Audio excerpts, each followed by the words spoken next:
Breaking చూస్తున్నాం. Olympics లో స్వర్ణ పతాకం సాధించాలనుకున్న భారత షట్లర్ పివి సింధు పరాజయంతో నిరాశపరిచింది. షటిల్ బ్యాడ్మింటన్ లో చతికిల పడింది. ప్రీ క్వార్టర్ ఫైనల్స్ లో చైనా ప్లేయర్ హీ బింగ్ జియోతో జరిగిన పోరులో సింధు ఒత్తిడిని జయించలేక తడబడింది. తొలి సెట్లో హోరాహోరీగా పోటీపడి సత్తా చాటే ప్రయత్నం చేసింది. భీకర పోరులో చెమటొచ్చింది. అయితే ప్రత్యర్థి మెరుగైన ప్రదర్శన చేసి పైచేయి సాధించింది. ఆ తర్వాత సాగిన రెండో సెట్లో మరింత ఒత్తిడికి లోనైన సింధు 14 పాయింట్లతో సరిపెట్టుకుంది. ప్రత్యర్థి హీ బింగ్ జియో వరుసగా పాయింట్లు సాధించి సింధును చిత్తు చేసింది. వరుసగా 2 సెట్లలోనూ వెనకబడటంతో పరాజయాన్ని మూటగట్టుకుంది పివి సింధు.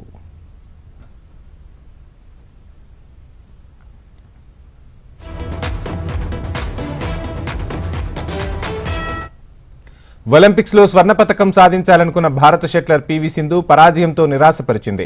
షటిల్ బ్యాడ్మింటన్ లో చతికిల పడింది. ప్రీ క్వార్టర్ ఫైనల్స్ లో చైనా ప్లేయర్ హీ బింగ్ జియోతో జరిగిన పోరులో సింధు ఒత్తిడిని జయించలేక తడబడింది.